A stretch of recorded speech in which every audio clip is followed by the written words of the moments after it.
انسان زندگی میں جب جدوجہد کرتا ہے، کوشش کرتا ہے، وہ بہت سارے دنیاوی اسباب اختیار کرتا ہے، جتنی عقل اللہ نے دی ہوتی ہے اس عقل کا بھی وہ استعمال کرتا ہے، کوشش کرتا ہے کہ کچھ اچیو کر سکے زندگی میں، کچھ مقاصد کا حصول اسے میسر آئے۔ عزیز بھائیوں، ایک بات اپنے ذہن میں اچھی طرح بٹھا لیں اور لکھ لیں کہ زندگی میں جو کسی بندے کو کامیابی حاصل ہوتی ہے وہ رب تعالیٰ کی مدد سے حاصل ہوتی ہے۔ اگر رب تعالیٰ مددگار ہو تو پھر کوئی چیز بھی رستے میں رکاوٹ نہیں بنتی، اور اگر مالک کریم کو منظور نہ ہو تو انسان بہترین سیاستدان ہو، اچھا ایڈمنسٹریٹر ہو، اس کا ذہن بڑی وسعت رکھتا ہو، بڑی اچھی پلاننگ کرنا جانتا ہو، سارا کچھ ہو، تو بندہ ناکام ہو جاتا ہے۔ مسلمانوں کو جتنی کامیابیاں ملیں ان کا پس منظر صرف اتنا تھا کہ اللہ تبارک و تعالیٰ نے اپنے بندوں کی مدد فرمائی، اور اب تعالیٰ نے قرآن مجید میں اس حقیقت کا بیان کیا، فرمایا بل اللہ مولاکم، فرمایا بلکہ اللہ تمہارا مولا ہے، وَهُوَ خَيْرُ النَّاصِرِينَ، اور وہ بہترین مددگار ہے۔ وہ جو رب تمہارا مولا ہے وہ بہترین مددگار ہے، اور اگر وہ مدد کرے تمہاری، سورہ آل عمران میں آگے جا کے ارشاد فرمایا اگر اللہ مدد کرے تو پھر تم پر کوئی غالب نہیں آ سکتا، اور اگر وہ تمہاری مدد چھوڑ دے تو پھر کوئی تمہاری مدد کر سکتا، کوئی مدد نہیں کر سکتا۔ بدر کی جنگ بھی اور فتح مکہ بھی رمضان المبارک میں ہوا ہے۔ میں دونوں پر غور کر رہا تھا تو ایک نیا مضمون میرے ذہن میں آنے لگا۔ بدر کی جو جنگ ہے اس میں بھی ایک عجیب انقلاب آیا ہے کہ 313 نے 1000 سے مقابلہ کیا، اور جن 1000 سے مقابلہ کیا وہ اسلحے سے لیس تھے، اور یہ جو 313 ہیں ان کے پاس 6 زرہیں، 8 تلواریں، چند گھوڑے، لیکن اللہ نے کامیابی دی تو خود رب نے بیان کیا کس طرح دی، فرمایا وَلَقَدْ نَصَرَكُمُ اللَّهُ بِبَدْرٍ وَأَنْتُمْ أَذِلَّةٌ، وہ کامیابی اس طرح ملی ہے کہ رب نے تمہاری مدد کی تھی، تم تو کمزور تھے، اللہ نے بدر میں تمہاری مدد کی، تم جیت گئے۔ وَلَقَدْ نَصَرَكُمُ اللَّهُ بِبَدْرٍ وَأَنْتُمْ أَذِلَّةٌ، اللہ نے بدر میں تمہاری مدد کی، تم تو کمزور تھے۔ پھر فتح مکہ نصیب ہوئی تو اس میں بھی بہترین منصوبہ بندی نبی پاک علیہ السلام نے فرمائی، بہترین حکمت عملی حضور نے اپنائی، لیکن ہمیں جو اللہ رسول نے بات سمجھائی وہ کیا ہے؟ اذا جاء نصر اللہ والفتح، فرمایا جب اللہ کی مدد آئی اور فتح نصیب ہو گئی۔ یہ اللہ نے مدد فرمائی تمہاری، یہاں بھی فتح مکہ بھی اللہ کی مدد سے، جنگ بدر بھی اللہ کی مدد سے۔ وہ جو مدد ہے اللہ تعالیٰ کی، جب وہ ہم یہ کرتے ہیں کہ ہم اپنی ساری زندگی سیاست کی نظر کر دیں، ہماری سیاست صرف ملک میں نہیں ہوتی، ہماری سیاست خاندان میں بھی ہوتی ہے، ہم گھر کے اندر بھی سیاست کرتے ہیں، ہم کسی خاص طریقے سے لوگوں کو اپنے پیچھے چلانا چاہتے ہیں، ہم میں خاص اسلوب اختیار کرتے ہیں کہ لوگ ہمارے پیچھے چلیں۔ اس کا نقصان ہمیں یہ ہوتا ہے کہ سیاست جو ہوتی ہے یہ شطرنج کے ہیر پھیر کی طرح ہوتی ہے، تو اس کے راز بڑی جلدی کھلنے لگ جاتے ہیں، پتہ چل جاتا ہے کہ بندہ مخلص نہیں تھا، سیاست کر رہا تھا، طریقے سلیقے سے اس نے جوڑ کے رکھا ہوا تھا۔ ہم ہر جگہ سیاست کے بل بوتے پر چیزوں کو لے کے چلنا چاہتے ہیں، سیاستیں ناکام ہو جاتی ہیں، سیانے لوگ فیل ہو جاتے ہیں، بچتا صرف وہی ہے جس کے پیچھے رب تعالیٰ کی مدد شامل حال ہوتی ہے۔ اپنی زندگی کے اندر ہم جو کچھ بھی کر رہے ہیں، جس شعبے سے بھی ہمارا تعلق ہے، آج ہم نے اس بات پہ غور کرنا ہے کہ پہلے تو یہ غور کر لیں کہ جو کام ہم کر رہے ہیں کیا وہ کام ایسا ہے کہ اس میں اللہ کی مدد ہمیں ملے گی؟ اگر آپ کوئی معاذ اللہ ناجائز کام کر رہے ہیں، فعل حرام کا ارتکاب کر رہے ہیں، تو اس میں تو مدد الہی آئے گی نہیں۔ پہلے تو یہ دیکھیں جو کر رہے ہیں وہ کام مدد الہی والا ہے، اور اگر اللہ تعالیٰ کی مدد والا وہ کام ہے پھر اس پر غور کریں کہ کیا ہم نے مالک سے مدد کا سوال کیا ہے، ہمیں مدد میسر آ رہی ہے۔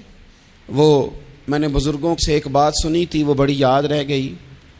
وہ فرمایا کرتے تھے قابلیت بھی بڑی چیز ہے لیکن قبولیت سب سے بڑی چیز ہے۔ قابل ہونا بھی بڑی بات ہے لیکن زیادہ بڑی بات یہ ہے کہ اس کی بارگاہ میں قبول بھی ہے کہ نہیں۔ اپنی زندگی میں اللہ کی مدد کی طرف بڑھیں، مالک کی مدد کا حصول اختیار کرنے کی کوشش کریں، اللہ کے ساتھ اپنے آپ کو جوڑیں۔ اگر اللہ کی مدد نصیب ہو، یہ جو ہم جتنا ڈرتے رہتے ہیں، سہمے رہتے ہیں، پریشان رہتے ہیں کوئی کیا کر دے گا، ہمارے ہاں نا ہر شعبے میں معاذ اللہ ایک مافیا ہے، الا ماشاء اللہ۔ وہ مافیا کہتا ہے میرے ساتھ ملو گے تو میں چلنے دوں گا، ورنہ میں نہیں چلنے دوں گا، مارکیٹ میں آ ہی نہیں سکتا فلانا بندہ، چونکہ یہاں ہمارا قبضہ ہے۔